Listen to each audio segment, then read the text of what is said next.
Bonjour. Et voilà. On se retrouve sur ma plage paradisiaque. On fait un tour? Voici un bel tassement.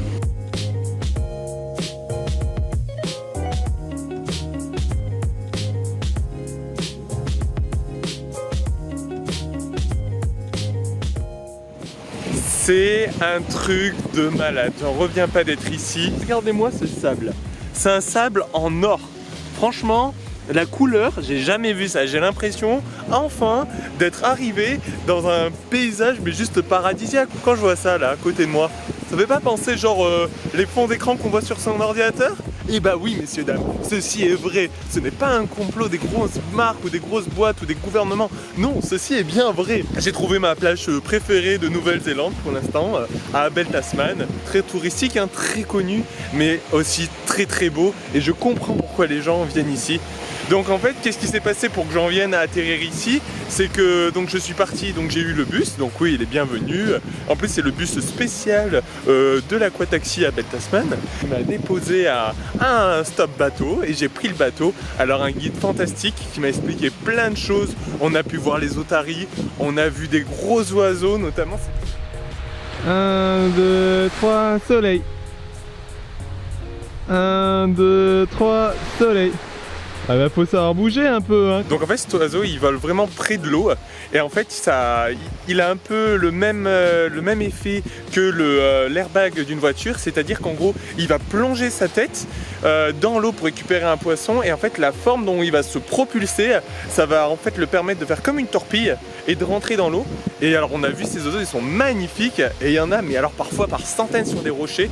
Ah non, vraiment Abel Tasman c'est un endroit qui est merveilleux et dont la faune et la flore est super riche et où vous ne pouvez juste ne pas trouver la même chose ailleurs. C'est juste impossible. On est en automne en ce moment, donc il fait un peu frisqué. Elle est super bonne. Hein.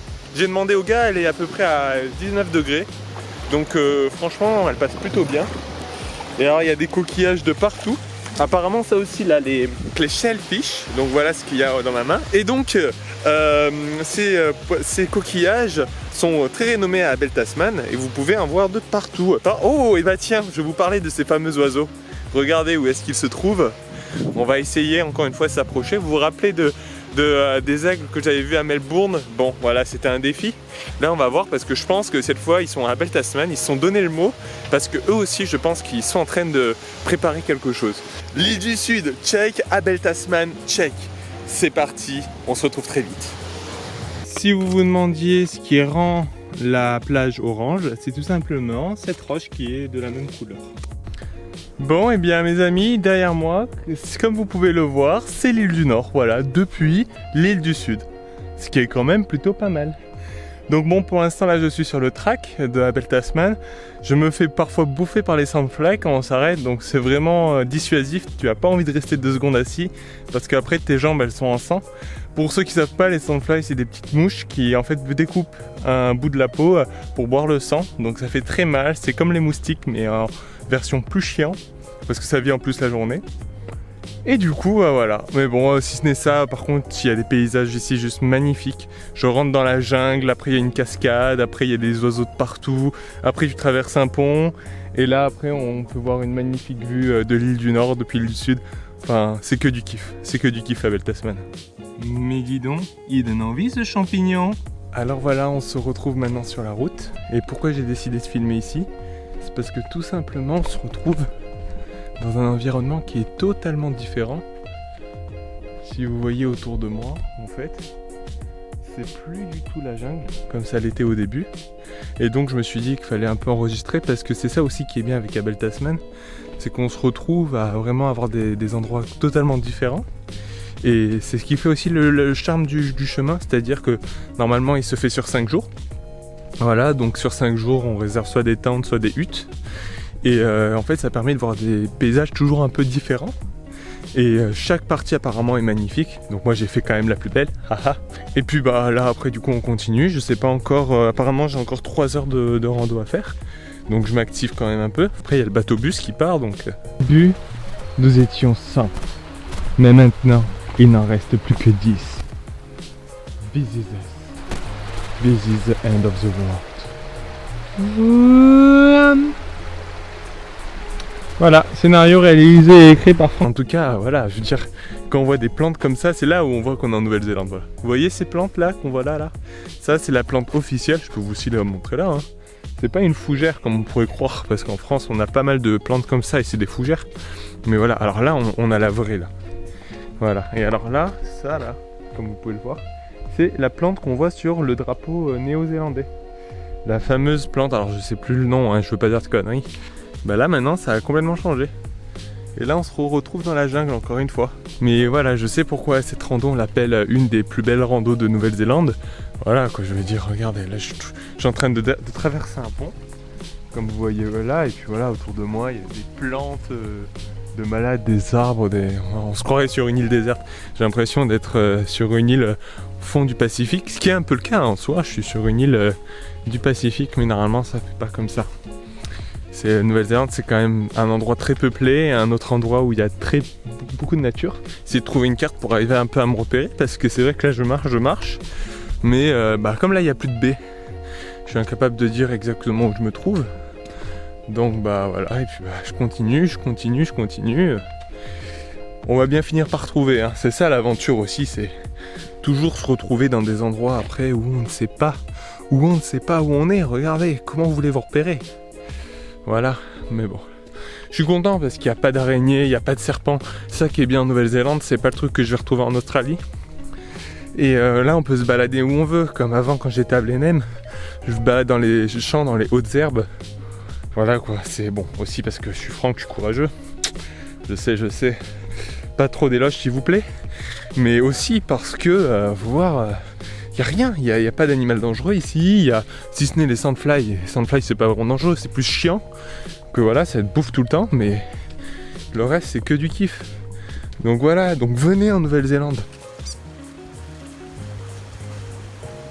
Je vous présente le Piwakawaka. C'est un des plus beaux oiseaux de la Nouvelle-Zélande. Regardez-moi, avec sa lovely fantail. Hop. Waouh, beau gosse. Bonjour, je suis le Piwakawaka. Beau gosse. Pour vous parler d'un peu où je suis, parce que là j'ai encore changé d'Alpix. C'est un business de château gonflable et de déménagement, ils font 2 business en même temps. Au début ils m'avaient demandé une vidéo, mais en fait ils en ont plus besoin. Donc je fais encore du boulot, on va dire, normal quoi. Et du coup... c'est un peu chiant parce que là je partage pas trop avec la famille la petite vie, c'est plus moi de mon côté, je me fais ma bouffe, j'ai mon petit local à moi, alors bon ça va, hein, y a pire, et puis il y a d'autres personnes, il y a d'autres Français donc on discute pas mal, et puis voilà, et puis du coup la journée ça permet aussi de se faire de l'argent parce que avec eux du coup je travaille plus, mais je fais plus d'argent, donc c'est plus retour un peu pendant une semaine à la vie normale où là faudrait pas que je me mange une branche moi, je suis à Richmond. Et puis maintenant je suis à Belle Tasman pour la journée, puis je rentre ce soir et je reste jusqu'à lundi parce que lundi matin, qu'est-ce qui m'attend? Grosse journée lundi, hein. Lundi ça va être de l'hitchhiking, donc du stop durant toute la journée ou la matinée avec un peu de chance, mais du stop pour arriver à Golden Bay qui est aussi un endroit magnifique, c'est après à Belle Tasman en fait. Et alors là vous allez retrouver des endroits merveilleux, hein. C'est pas encore des plages différentes, un environnement différent, des oiseaux différents, donc ça va être encore que du kiff.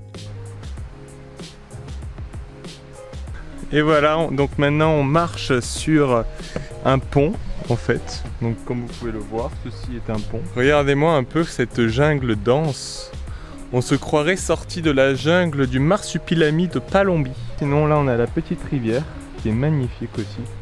Bon après vous l'aurez compris, hein, je vais vous montrer des trucs magnifiques. Hein. Il n'y a aucune raison que je vienne pour vous dire et regardez maintenant c'est vraiment dégueulasse. Une usine de pétrochimie. Non, c'est pas trop mon genre. Et alors il y a un petit bruit de rivière. Oh là là, qu'est-ce que ça fait du bien. Et là on est perdu en plein milieu de la nature. C'est trop ressourçant en fait. En fait c'est impressionnant comme c'est ressourçant. Et comme on se sent bien. Là c'est marrant, là je bouge, j'avais l'impression qu'il y a quelqu'un. Ah ouais, il bouge le pont. Oh putain, le pont il bouge de sévère. Vous l'aurez compris, hein, si après ça vous croyez que Belle Tasman c'est vraiment un endroit dégueulasse à faire, et bah alors vous avez rien compris à la vidéo. Hein. Parce que oui messieurs dames, le sujet c'est trop bien ici. Ah merde. Je lave. Alors vous ne voyez pas, mais il y a une petite prise d'eau derrière. Voilà, c'est assez marrant, c'est un genre d'oiseau qui ne peut pas voler, donc il sert un petit peu à rien. Vous avez son collègue là-bas, vous le voyez marcher le long de la baie. Et voilà, il décide à sortir. Alors où sont les œufs de Pâques, monsieur? Ah non, vous savez pas, ouais c'est ça, vous faites la poule, hein. Vous vous hochez beaucoup la tête. Ouh, on arrive près d'une cascade. Ouh là là là là. Je sens que ça va être pas mal. Attention, on traverse encore un pont. On a une cascade magnifique. Voilà, maintenant direction le bateau. Quoi? Non mais je rêve. Mais oui, j'ai fini, je suis arrivé encore enfin. Et voilà, après 4 heures à me battre dans la forêt de Abel Tasman, Franck réussit toujours ce qu'il entreprend. Et voilà, c'est sur ce que se finit la petite journée à Abel Tasman. Bien fatigante aussi, où j'ai essayé de fuir les sandflies, mais aussi magnifique paysage. Je vous dis très vite pour un nouveau vlog, et sur ce, portez-vous bien. Et n'oubliez pas que prendre du temps pour vous, c'est vous accorder de l'importance. Merci.